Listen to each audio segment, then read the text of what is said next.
Sangni Sombaru Khan, Susil Kumar Khan, Kon Banega Crorepati, who wants to be a millionaire, Tia Khan Cror Nga Dongani. A testimony as Soidana Chuan, Ka a Cror Nadonaka, Kumtum Nuakana Ralvekani. A bong patum to the sorin ain lolea. So that Tilang Chiang MM2, Poisa can nga view, emo, can thoughts who walk vaki and lova. A poem was also, can Poisa de Koyang and da anga, Zhou Chang. Khoi muna nge thei la trâu chang ti chung chang zo khi ni voina kanon podcast tur hi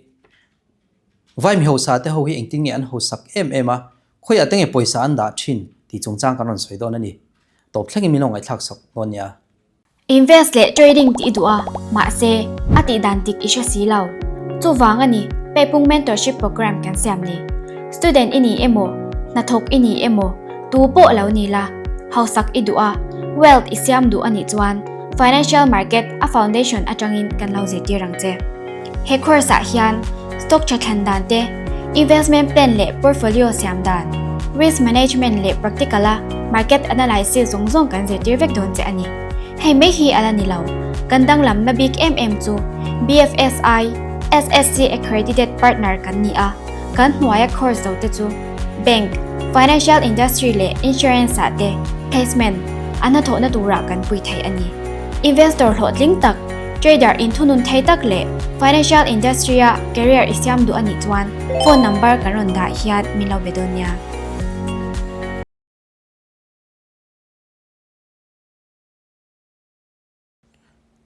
ole kan soi ngal bor menga sarhak sai ngai dang ka zo duwa cho ke pong ka ngai dang kanon soi nga mi ho sa le mi re thei ti meilang trong kam moi lo ni lo se an nilu put mang hi adang dai an te ni an psychology hi dang dai an te mi ho sai chuan asset sum thok chok thei le an chinga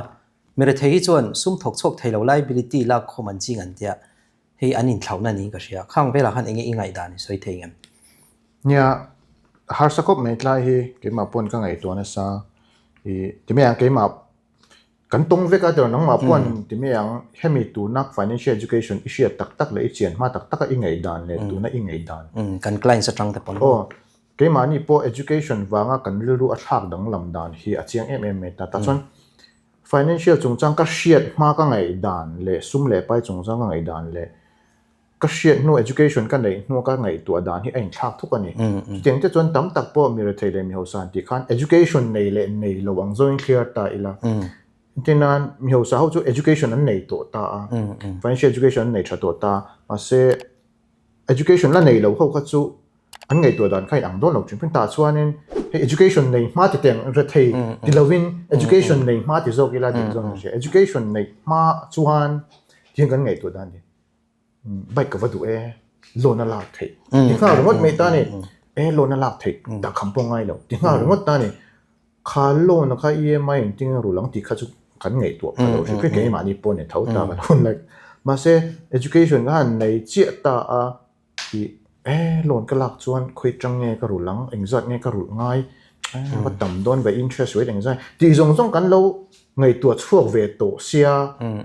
la nge khami kha a that na le thadong kan lo buk thiam ve to sia chu danglam na lian tak ning ka sia chumi chuanin han ngai to ta ila thain ka sia chuan a EMI pack tu ra tang han ru ba thak ma ro ta ni so chu pe nge ngai sia nge ngai box sia liability han top liability sum thok chok thei lo kha kan han la khom ma ro ta chuan chu mai ba ka apai ka kha asset ti ma se depreciation asset kha in mu chuak don lo shin a thut na tla diam chang chak ta shal le don tai lang kan le na khan a shal le thei to box hi lo chu bang chuan ka kha mere thei le ho sa kan ti tak na education la ba kha chuan clear tai lat fu zo in ka sia mi ho sa te me na education nei to chuan asset lak kho ma thiama a asset mang khan sum dang a thok chuak zela investment ani mo inge in hun le yang chi te pon yang a in hun a te po khan inge sum kha thok chuak thei ta ka tiang zong te khan pokat thil le ta dei me pokat khuta ka zu kolkata ka zu kalna pa ka mu chua wealth and alternative submit ka zu kalta ta khan ni ma ho sa ton to ti tiang submit ani ta khan AFM American Academy of Financial Management ho kan hoi hota tan ke ma ni he American Academy of Financial Management no mi ho kan non som khom ta kan zu in hu khoma tlai ka mu chu mi ho sa kan ti educated ho mo lo fing to ho chuan eng tin nge ka sum hian sum dang a hrin chhuat thiang ti kha an ngei to ni me a sum lu kha chu om se he sum lu hian eng tinge sum lu dang a hrin chhuat thiang kha an thu puya le hun local zela eng tin nge he ka sum lu hi eng chenin nge a than thiang ti khan thu puin tok mai chu china khan ke pon kai ma ni kan hriat ma chuan ke ni pon kan zu kal no a ta khami ma chuan kan ngei to chhok bik len ne i kan zir na vai kan ngei to chhok thei chuan tu na phei chuan in i antinan me fik ka karan na kauna paisa om me te po hi a om me chol to pa kha eng tin nge che tir dan tur om ngem ti thleng kha ngei to na om ve thei ta ni chu mi ho chu mi educated mi ho sa ho ina an lo fin to na vai kha an chet lak dan om je chu investment kha an ngai poi ma paisa chet tir ani tok le an chet pun tir investment product po an shen hem boka la tuk kha voina kan soi ber to ne ta investment product sang khamo chuan kan soi chun jom zelanga mi ho sa te hian ho sakna an ho sak bel zel theina principle an nei ta chu han soi lok ta la pakhat na chuan sum lu nei tam hi ani reng em ti kha han soi la te ang khalai te kha nia sum hi ka pe pun nan sum lu ka nei ma sak angai nge ka sum nei ang chu i ka tho chua ti don sum lu liana ka chan ti zelon ti hi tam tak chuan in ti me ang educated lo chuan le educated lo han ti khan tu mai le shil ngai he lo ke ni po kan zir na wangin kan che chok ta chu chuan a shin tel chu sum lu nei wanga invest tur kan sum pe pun tur kan ni lo je hi a chiang ani ne ang da chang atanga i li hlom lian ronin siam chho hi a thei zok ani chu kan namdang unau namdang ho hian an thra chiang a bek ten vai ho vai mi educated ho hian an thra chu an thu pui an chu an in zir tir chhon na sat ning ka sia ge ma chuan an sumpe puna tanga an hlok na zel kha khalai kha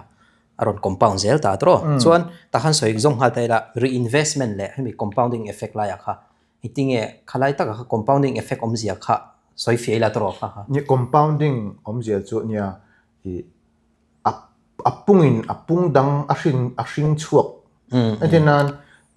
ka kha cheng deuh lekin soi la tro cheng za oma cheng za khan kum khata cheng kwa a hring choka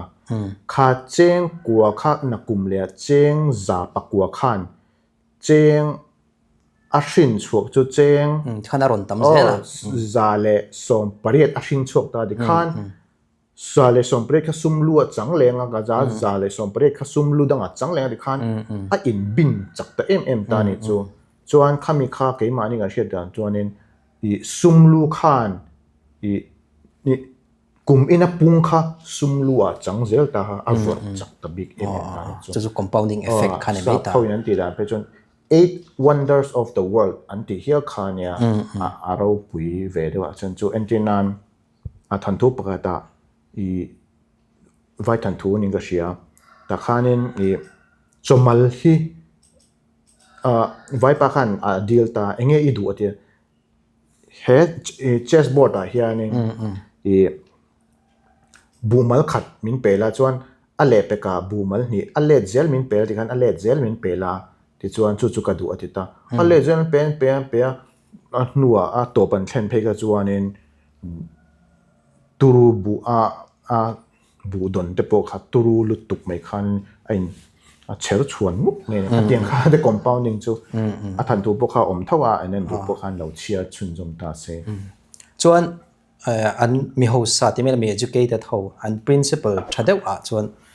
kun re ta an thir thiam an tia hi helai te hi han soi ve le lo la tro e kum ke ni chuan kum nga kan lo thlela ni chuan kum so man lo thlela chan chu hun re antina an ni chu ke ma ta ni lovin ka chung ko tan ka fa te tan tia an ni chu hun re an tin zon mi educated ho chuanin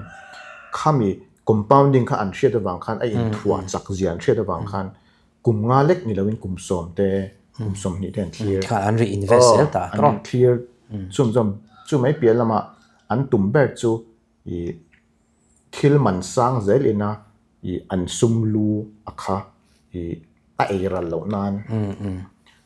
an thu pui ber ani chu tiếng deuh hang kan te khina nga kai po ka hria thiam dana chuan tiếng educated kan ti le ho de hi chuan chess play an thiam thina an chess play o an chess play a an timela chess an khelna han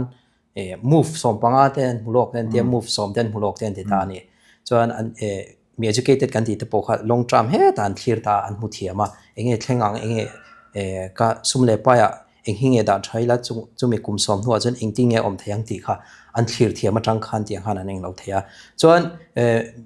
mi educated lo kan ti ve thunga kha chu pokaran khel an ti a pokara chuan hun rei lo te in train van ni le van do ya kan ing khatta de khan gambling kan ti do mi gambling chu ni che lawanga enge kan da khamma thin nei thil khamo thil hun rei lo te ya lo tin thut te le hun rei lo te chunga kan eng lo thei dan tur ringot kha kan ngai tu thin ta an survive thei dan tur ringot te kha kan ngai tu thin ta chuwang chuan hemi thlir thui lawa hang kan in thlau we thin an ti na ani ta kha nge mi hlotling te ho principle pakhat thadeu me ni chu kan soi ve me ni chu chuan asset allocation na kha han lu chho tan to tai lang asset allocation ti khan enge asset allocation ti lai kha omzia han soi la tro asset kan ti chu hey thil hlut na ron nei thei ang chi ten da ta la hlut na siam thei mo asset allocation ti chuan in thil pakhat asset allocation kan soi don chuan diversification ti hi so len den ti hian soi ti mai kan len kan de ang ti khani mai ta chuan asset hi chi hrang oma thil hlut na ron nei thei chuan chung ho asset a chuan khoi nge thaberang ti hi I soi thiam har a chan chu tan chuan mi asset pakhat hi mi pakhatin ka tan chuan a hlu ber lo te pakhat chuan a tan chuan enga ta ma lo ni lo thei ta chuan khai asset a kha le a tho da nei nang lo te kan kho vela hian asset kan ti ho hi asset a hian a product chu soi lo mai ta asset ti na chi hrang om ta ni asset hi chuan in khoi hi nge thaberang tia kan tin zone ai chuan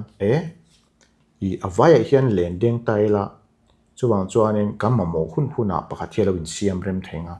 chu a fin thlau zo gani ti chuan in len den kan ti ta diversification chu asset chung chang soi tai la chumi asset a chuan hrang a chuan in len deng tai la chu asset allocation ti dang thaber ning ka ria len den len kha koi chia khan mai tro len dan den chuan tam deuh kan man thaya le englawin koi chia tai lang pakhat te kan man ta kha tiang khan mai ta asset allocation ti re chuan chu len den kha thupi kha chuan ta khan asset tia khan eng tenge om ti kha han soi le lok mai asset a hianin mia investment vehicle asset kan ti hian equity om ta chuan nikina asoi zan na pon nei phen equity omanga debt bonds kan ti oma chuan fixed deposit ang te lom ta chuan commodity te lom ta chuan real estate te lom ta mo chuan heng ho hi entena real estate omanga chuan debt bonds kan tiang te commodity kan tiang te chuan fixed deposit te poi soi le ta mai ta la chuan equity kan ti mai ta hewi asset class a chuan tiang ho ta chuan currency cryptocurrency te poi asset class a ron ni to ta chuan intenan alternative investment asset kan ti ho painting te ka thiam ni poi asset vek PMS te telem khang chu entena asset an ni lo ta an yo chu investment vehicle an ni ta ni chu hey khang asset a va invest thei na man ruwa asset ni lowin invest thei na man ruwa tu na kan soi asset hawa khan khang ho mang khan kan va invest zo man ruwa zo kan ta ni chu investment vehicle an ti ta ni chu tiang kamo kan lu thuk tak mai thil ho deuh an ti lok anga mi ho sa te chok hian an invest thin an tia hi dik rengem ka hrechi lo mi ra thei pon invest thong ma sa invest na man ruai nang lo nia san chu invest ti hanin antinan a regime chuanin ti me anga regime chuanin มีดังไปสาวปลูกตีเขา invest อะไรที่เท่านั้นนี่เสีย investment อะไรที่เท่านั้นนี่ก็ปลูกตีล้อมปุ่งอมินก็ปลูกตีล้อมที่ investment อะไรที่เท่านั้นนี่จวนมีเทียมเดียวจวนนี่เกี่ยวกับอีอามา asset ตัวนี้เสียมเทียตัวปุ่งเจลเทียตัวขดาติดตามจุ่มไอ้นางเราตาตั้มตักจวนก็เตียงในด้านนะคะเตียงจวนนี่เทียได้ละใช้ก็เสียกันสอนฉันจะโซ่ให้ตุนไล่กัน YouTube channel แต่หนอนนี่ใช่ไหมไอ้จู่ฮาร์ลุตุกมีหัวสาแต่เป็นอย่างนี้ติดเทระวังจู่มีจัดจุกันไหนแต่ละไงติดแต่หนอนคอมเมนต์ชินตาขลายคารอนเองเราก็ดูตาให้เปลี่ยนกันในชัดชวนเองซับพอให้ invest ให้ตาให้เจงซาเล็กแต่พอ mutual fund แต่พอ invest ให้ตาเขามีฟังอารมณ์จดจะกันนี่ตาเขาใช้เจ้าเลยด้วยปอยซาให้มิตินกันหมอเวกาเนี่ยมิเจ้าจวนนี่ปอยซาช่วงกว่าพอสวยที่ตาบวงกันง่ายเดียวแล้วก็แล้วสวยเนี่ยให้เราง่ายไปจวนกันสวยเนี่ยจวนกันเชียงกันเชียดเนี่ยจวนนี่ knowledge กันในนี่ไม่จวนสวยเนี่ยให้ง่ายไปเดียวแล้วก็จวนจุดกันสวยจุปอยซากันในอังที่ไปปุ่นเทียมอัดเลี้ยหมดตั้งมาที่โซนนั่นโซนไตละอัดที่ปอยซาทำเดียวกันในไปปุ่งง่ายเดียวที่บอกเตรียมเตะพอไปปุ่งเทียทำเดียวพอไปปุ่งเทียจวนนี่ไปปุ่นเทกี่แล้วมาจวนนี้เคลมหมดตั้มมาไปปุ่นเทไปก็ปุ่นดันก็ตั้มเดียวไปปุ่นเลยเคลมเดียวไปปุ่นดันปุ่นดันจอดก็ยังโดนเราเดียวนะปุ่งเทมดีเลยปุ่งเทมมาเสกันเทเราตีก็ที่สุดอดีตเราเนี่ยตลอดเทเราตุ่มเลยตุ่มเราตุ่มเลยตุ่มเราข้านี่เองตาแค่นี้พอมาด้วยกัน knowledge กันเนี่ยมาด้วยจวนนี้ฮัลโหลตุกเทเราวังกันเจ้กันอินซีร์เทดันกันใช่ไหมกันซีร์นั่นน่ะจวนกงขลุ่มเบเจล่าตัวน่ะไปจวนนี้มานักติดดันชินก็ติดตรงไอ้เช่นก็เตียงได้ค่ะจวน mutual fund ที่ return guarantee อันที่ชินะให้มีตั้มตักจวดตัวฉันขัดปนอันเรา miss sell ชินะให้ดิเกม miss sell นั่นสร้างฉันจู knowledge ในเรานั่นให้น่ะจวนโดดว่าสวยเสอันเราโอ้ยจูฉันจูแบ่งกันหัดทบตอนไปจวนนี้แบ่งกันเราริงหลักโลเวตัวเสียฉันจูดูได้สวยเสียแบ่งก็เรามันติดนั่นเขาจวนนี้เราริงโดนนี่ไม่มาเสียไปโมเบลจูจีตีนะดูอ่ะเป็นกันเราฟิงว่าตัวตาอินเทอร์เน็ตกันนี่ดันเรียกมาจงมีฟิงที่ไม่ยังเบ่งว่าเดียวจวนเบ่งว่าเดียวจวนเราอินเชียร์จะเอาไปแต่เราเชื่อตาตัวจริงบูมที่เล่มเราหาไปเดียวแต่มาเสียมิเซลเขาจะเอาเราอมนัสานี่กันเกี่ยมานี่ตัวนักการต้นจีน่าปกครองมาในเงี้ยเวสาปุ่งเราเนี่ยให้ที่จะที่ปุ่งตัวเรนมินชิลาตีเวลาตั้งขบไม่อะเองติงเงี้ยเกี่ยนี่ปอนให้มินอนโกลไปเลยชุดที่น้องชินตาเกี่ยที่ปกครองมาเสียปุ่งเตรียมเทชินเขาจะที่ไม่ยังบอนส์กันที่เขาเด็บฟันเขาจะอมเล็ดตาเกี่ยอันเราเราเปลี่ยนสีแล้วว่าอันเราเปลี่ยนสีแล้วว่าจะจุดปุ่งที่ที่ขันเราสวยตาเนี่ยตัวเต็งเงี้ยจุกันเชื่อเราน่าจะมาเสียเราอมเวจุชินจนที่ขาดเท่าเดียวกันตีเลงอ่ะ investment ตัว return ทับเบอร์ return ทับเบอร์ stock อ๋อเองเราเป็น derivatives ตัว stock กันที่ยัง stock จวนก็ return ทับเบอร์เขาจู147% return BSC company คันเนี่ย BSC กุมขนาด147% return อันนี้งั้นเราเขาจูเนี่ย BSC stock จวนกุมขนาด880% return เนี่ยคือ particular stock ค่ะ particular stock เขาใส่ได้ละกุมขัด return เนี่ย887% return กุมขัดวัดเท่าไหร่อันนี้จูส่วน mistake อีดูเรา bear mistake เราเนี่ยตัวอีดูเรา bear ให้ habit อันนี้จู financial habit อ๋อinvestment เนี่ยเราอินปุ่มปุยเองให้มี financial habit ช่วยอีดูเรา bear ก็ดูเรา bear จูอีตีชินอีตีชินมีดังตีอันนี้เราอินนังมาตีfinancial ตั้มขบไม่อะที่กันเสียงนี่ก็เราติดชินเราติดชินติดชินจวนเอ็นตีนันไปเด็กไม่จูโลนลักโดนะ interest rate เสียเช่นฉันจูโลนไอ้ที่ micro loan พวกเราละตัวโลนเหลี่ยมพวกเราละตัวแต่ไอ้ interest rate นี่ action ชัวตัวเช่นเราเองจะเงี้ยไอ้ที่โลนกับเราละตบตาค่าโลนกับเรากับค่าเองจะเงี้ยปุ่มปุ่นกับเปกตัวจัดก็ชุดไงเราจู่ๆไม่กับเราชุดเทียมเราว่าชุดเทียมเราว่าตัวนั้นชุดเทียมตัวโลนหลักเทียมว่าโลนหลักเขาเวทตามเตียงครับไป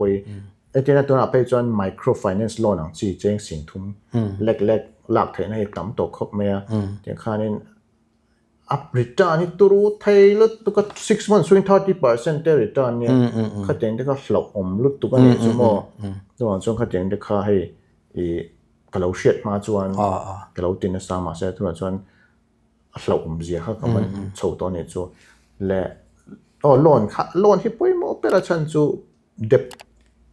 ni ke ma nia habit thalo de min ka sia loan lak thei di wanga loan lak hi a lo hlom khop me chuan stock I le ma sak ber la sha them 2014 borba khan ka stock trade ma sak ber chu Federal Bank ania cheng somli le pakhat le point som panga ka le ya chuan intraday ka trade ta cheng somli le pakhat le point som nia ka shala 0.5 paisa ka profit vea chu ka trade ma sak ber ani chuan noi khat lo nei ta la ingte bulletin that liang noi khat nei ta la tu skill ka develop sao tang tu na hian skill hi asset ani skill hi asset ani chuan in khan noi khat khan eng skill nge ka gain thei chu skill a chu ka gain anga chuan chu skill chuan in antina stock market financial cover la au chen ta khan noi khat khan in kha financial market ta ka poisa pay pun theina tur skill min nei na tur khan ka zir kat invest ma sabarang keima ka invest ma sabaranga chuan ala bang chuan in chu skill a chu utilize ka kha capital kha ka utilize investment pakhat mizo ten an share nge tur pakhat soiro investment and share nge tur investment vehicle zok nge ni nga investment asset zok engpo itu ber khani me investment shim equity hi a hlawm lo equity hi khovela investment return khun re a chuan a pe that per ani chu an share tanga ya nya a hlawm zonga lo soi hin oma chan chu to sual lo tok pon mai the a thiam lo wang pon mai ta knowledge nei lo wang na tha nei se a che sual ati dan dik lo anga lo tiang te poni ve dik zir na tha nei se ati sual don re nga nei chu zir na tha nei lo wang ati sual wanga midanga soi the ani chuan kha ama dik lo hi chen kan lo zir ve to a that zia hi ke mani pon ara chho dan ka ke mani zir tir chuang nge te po ara chho an huwa chu hun rea chuan he thil hi hun re clear tan chuan invest na man ro thaber ke chu ka ngai dana chu ni chinai soi kha skills kha khati ve ga ma ngai dan ka sobe me ni zo chuan financial habit thalo mi nan share nge tur financial habit a min thalo tam khop me a financial habit a chuan loan te khaniam loan lak loan chi te loan kha chu ni thawa chu mai ba ga pakhat kan soi le du chu budget rules nei lo budgeting rules nei lo budget rules nei lo hi lo poi khop me ke ni po he kan zira kan tonga budget rules lo nei lo poi zia he a kain dei lo ti rang hi lo ne ta ma se budget rules tha chuan in brokering le emergency fund nei lo hi lo hlawm tu ka chuan shing na emergency fund nei lo le budgeting rules nei lo hi financial khovela chuan lo eng ka ei ti me yang kan zirwang kan soi thei ni me ya zirma jong kan soi thei lo ge ni pon kan zir to no ka hri eng chu eng poisa po la lu ti la budgeting rules om thei ve chu nge sei do thale me di khan kan topic a kan lut chawanga topic tak anga kan lut chawanga investment vehicle sang vai ho an ho sak theina chan an ho sak na thruk ti me yang atiang chi sang heng product sang om ta mutual fund te oma PMS te lo oma AI fa po level 1 level 2 category 1 2 3 te lo om ta SIFT te lo om ta ta han ma saber an mutual fund kha engking takin nge vai ho khan an lo bailem chuan da na kha han soi la tro ya ma saber mutual fund so mutual fund che kan soi riang mutual fund hi khovel ti te indiaram soi ta la indiaram a chuan affordable invest na man ruwa asset sang invest na man ruwa affordable ver and affordable chu all some ber le risniam ber boka ban phak kan ban phak ber ani no pina kan ban phak ania a thapera bulchan nan a thapera chu middle class a lower class le lower middle class ho hian an bonus a chan chu sum hlom nei lo khan อันนี้ส่วน SI ปินติดตาข้ามีขันอันปอร์เป็นอันนี้ให้ไว้มีฟิง literate เท่าส่วนให้อันทุบปุยนี่มันรัวแบบนั้นมังเห็ดเสียงมาส่วน mutual fund ส่วน product ประคับไม่ปนเลยเราจะรอ product ช่างกันเลย mutual fund จังเฮียนอัน invest เนี่ยส่วน bonds อัน invest เฮีย real estate อัน invest เฮียส่วน commodity อัน invest เฮีย equity อัน invest เฮียส่วน foreign equity เข้มปนอัน invest ใน mutual fund ช่วยเฮียนส่วน asset ค่ะอันดูขันบันพักเอา real estate ใครสวยตลอด real estate ก็เดลบอกตา จริงส่วนอันบันพักเอาได้กันนี่ mutual fund สูงหัน asset class ช่างเขาเลยที่นั่น asset class ช่างเลยตามมาเสอันที่นั่นมีไปแล้ว invest ตอนตาเสreal estate ก็ดูที่ตรงนั้นเสมาเสตาขันอามามิลปุยตูอังค่ะเองที่เนี่ย invest ให้อังที่ค่ะปุยหมดจะจบได้ risk profiling อันนี้ต่างอามา risk appetite มิลปุยขันคุย asset class เห็นเนี่ย invest อังที่ค่ะปุยหมดตานี่จู่mutual fund ช่วงอาเฮียน mutual fund ช่วงอาเฮียนนี่อันที่ก็เสียง fund manager น้ำตาข้าง fund manager เขาข้านี่มีดังปุยสาหันหลักโคมตาข้าอันปุยสลักโคมค่ะมีช่างหันปุยสันหลักคมตาครับปุยสันหลักคมค่ะปุยสันหลักคมค่ะ asset ช่าง company equity asset อาเต้ bonds อาเต้ commodity gold silver อาเต้ส่วน real estate อาเต้ส่วน foreign asset อาเต้ที่ขันปุยสันเราซิมใจแต่ชินตานี่อันเทียมตานะครับอันนี้จะมีเทียมมันนี่ต่อตาส่วนแต่ขัน mutual fund แต่ปุยช่างนมตาเขาอันนี้ elevate เท่านี้จะจานเป็นชาเบลที่ตัวรังคันที่กันแต่เสร็จช่างก็มตาจะ fund manager เขาคันที่ขันปล่อยสักอันเทียมด้านขันเราencode ตัดสินตาเราเซมใจตาจะปล่อยหมดตาซึ่ง mutual fund manager เทียมเนี่ยเทียมเราก็ขัดลับตาตาส่วนเองทิ้งเนี่ย risk เห็น mutual fund manager ที่อัน risk ละสร้างอะไรเนี่ยอัน diversify ด้านซุ่มอันเซมใจด้านเทียมอันโหลดเนี่ยที่ส่งค่าฟินเฟียแต่เราง่ายเวลตาฟินเฟียเทียมเราตานจวนเนี่ยอันที่นั้นให้ฮิชาเราตีงดค่ะเองที่นี่อัชาดีเตียงค่ะเลยตานเนี่ยชัดเจนด้านค่ะเราเลยเจอตานเนี่ยฟันเมเจอร์พอยินอังเวกเราตาอันเจ็ดเราด้านเดินอังเวกเราตาแต่ค่ะเนี่ยฟันเมเจอร์เทียมเราการเล่าตุกะส่วนจวนมีจวนฟันเป็นส่งฮิชาเวกบิ๊กเราว่ามาเสียอัชาเลยชาเราเทียมแต่พวกข้างในเว้ยนี่จวน product ประคัด PMS ขันสวยรุดเลยละตลอดPMS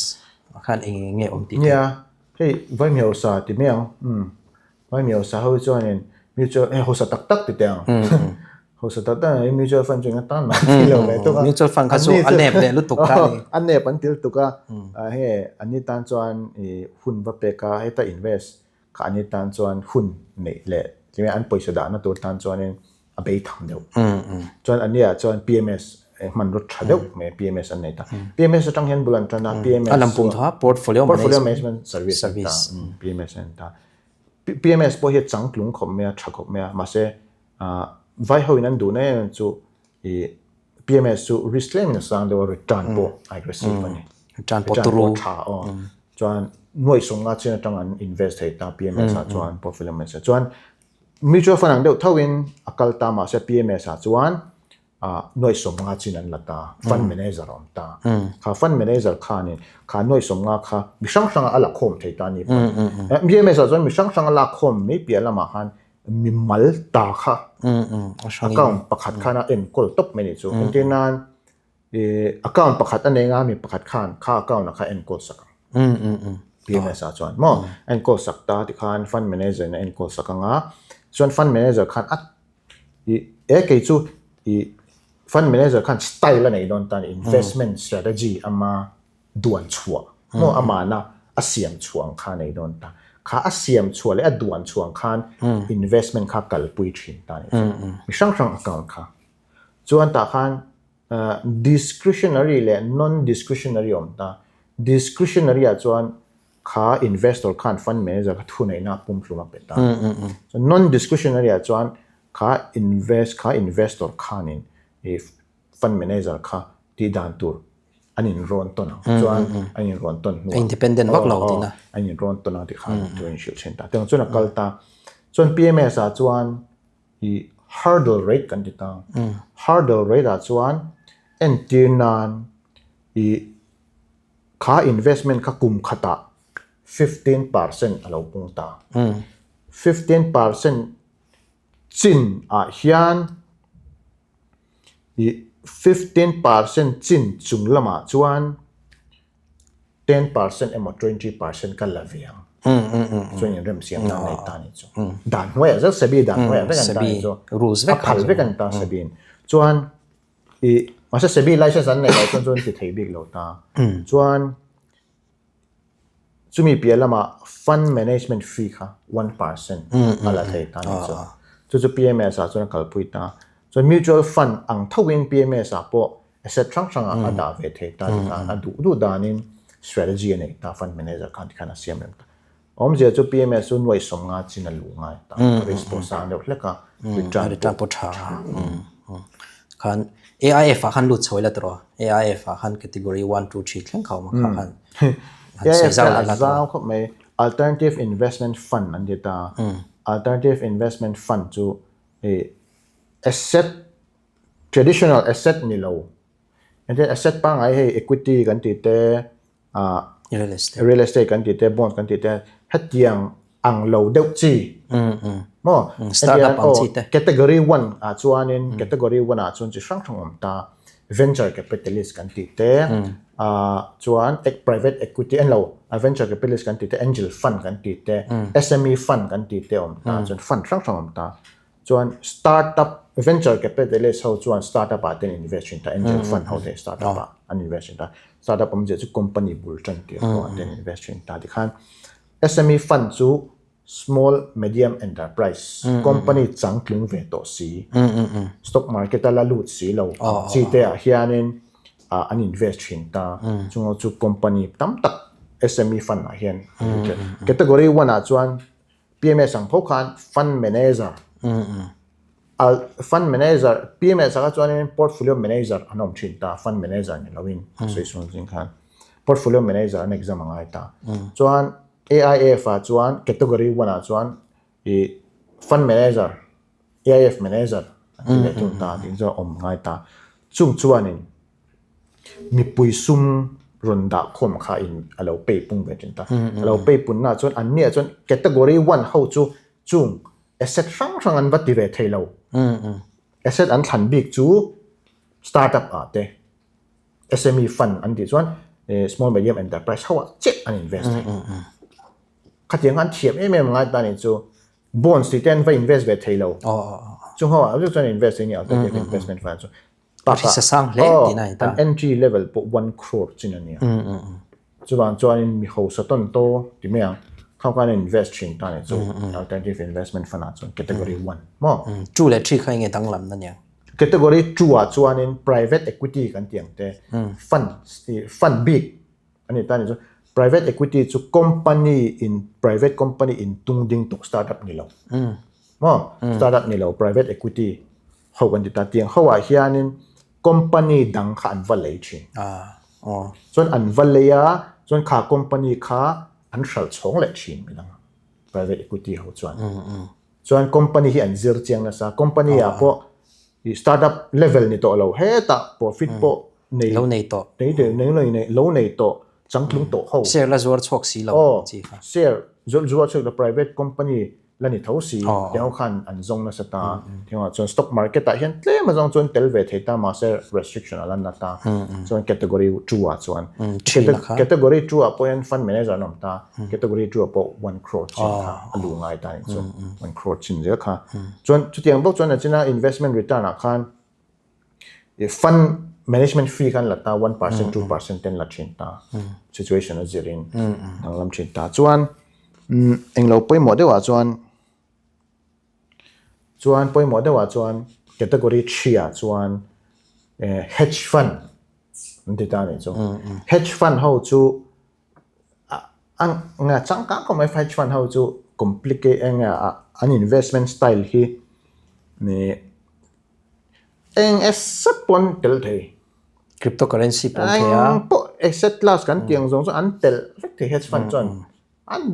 du danin investment calculate real estate ate pon ti thei real estate thea eng sapon ปอนเทย์กันนี่จะ hedge fund อันนี้สร้างเป็นไง risk ปอสร้างเบระ return ปอตู้เทย์เป็นมีเขาสต้นโตเขาเขียนให้เตียงเขาไว้อันบัวละซะ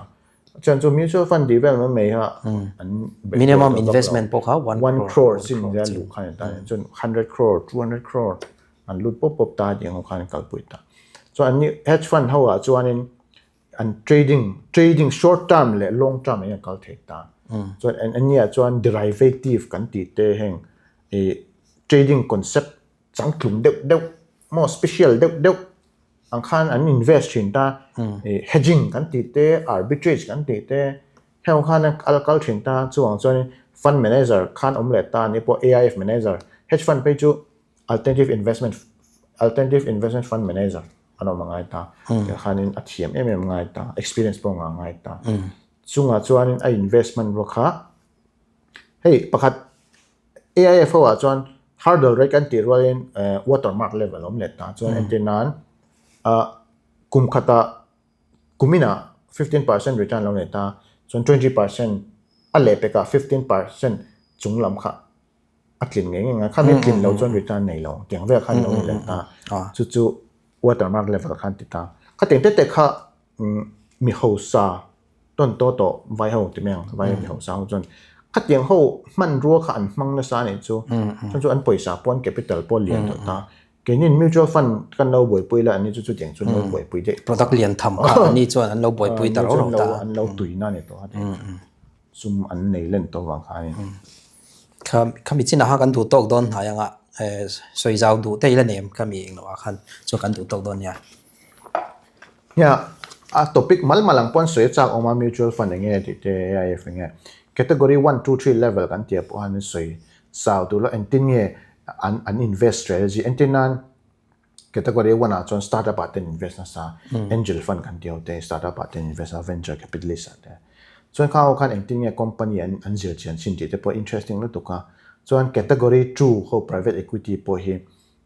ใน stock market เนี่ยมีแล้วตุกตา stock market มี private equity อันนี้นะ company มันขายอาคารที่ส่วนตัวชินนะ profit ที่อัตรา risk ปอสางส่วน profit ที่ short term และ long term นั้นกัลปุยเวนนี่ short term อ่ะพอ profit ลอยเทีย long term อ่ะพอ profit ลอยเทียมาเสีย risk ตัวสาง capital investment loss ด้วยแต่หันอมเวทเงี้ยอมเทีย loss พออมเทียตาจู่ๆ AIF fund ค่ะ company ค่ะเทียมและเทียมโลกาเฮ้ย PMS อาจจะพอเทียมและเทียมโลกาน้องเวทตาจู่ๆเองติ้งเฮ้ย PMS อันว่าทันเทียมเวทฟัน manager ค่ะกันค่ะปงตรง risk นี่เราวินกัลพุ่งติดฟั fund end goal ด่านติดก็เทียมexperience แข่งขันนี่กันตรอจู่ๆอัน profile ที่เฮ้ยกันไม่ได้พบ partner กันเนี่ยตาAlpha Venture X กัน partner ตาเขาจะพอ SME fund อันนี้ตา category 1มั้ง category 1อันนี้ตาเนี่ยพวกกัน partner เท่าตาอันกัลพุ่งพวกกันเทียมตาเข้าการปล่อยหมดตาซึ่งจู่อันนี้วางินมีหัวซาไว้มีหัวซาจวน mutual fund ที่เวลอันตินส่วนบักต่อเราอันนี้จวนอันมันเราอันนี้จวนเอง AIF เขาคืออันโบนัสอันเบลนัสอันปล่อยซาปนไปปุ่งมาซาแห่งมาใช่แล้วไหมโลกทักแล้วไหมเก็บพวก knowledge กันในเจ้าภาษาไหมเอาที่ข้างกันดูโต๊ะกันอ่ะดูนักกัน podcast ซูไว้นักกัน podcast จังอ่ะเชียงเอ็มจูมีหัวซาที่ส่วนinvestment vehicle อันง่ายป่วยมัว asset หลักข้อมันง่ายป่วยมัวอัน asset ก็ทั้งเซลล์ไทยตัวคันขัดยัง investment vehicle ช่างๆอันด่านเนี่ยมันนี่ข้าง product ช่างๆกันสวยอย่างที่ IF กันตีเต PMS กันตีเตข้าเราพวกให้ SIF ตีเตเราตาหาจากกันสวยมันตัวเราง่ายแต่ลัง mutual fund บักอาคารขัดยัง product อาคาร SIF ค่ะกันสวยลงอ่ะสวยมันเราเดี๋ยวพวกให้ SIF พวกให้ mutual fund PMS เนี่ยให้ซูลตุกตาPMS เนี่ยอังเสียตามาเซ PMS เนี่ยอังเรานัดจู entry level ไว้สมคันไหมจู่ๆเนี่ยไหม minimum investment ค่ะ10 lakhs 10 lakhs สินะคันโดนตาPMS เนี่ยคันนังเจ็บที่นั่นนี่มั้งที่คันกัน podcast อินโลกปุยกันริงเอ็นตัวเดปอนอินโลกปุยชวนน้องมานี่เจ้าคันเราง่ายทะลุละอินเชียนเตให้โมอินชุ่งเตค่ะมีเราเสียสักเวลลังโมตักอันอมังน้องมานี่ช่วงกว่าพวกคันจู่ๆมีเราแชร์สักกุลาชวนอินเทงเราตัวจู่มีเรา subscribe สักตัวเนี่ย podcast เรียกกันหมดเลยเท่าตัวเนี่ย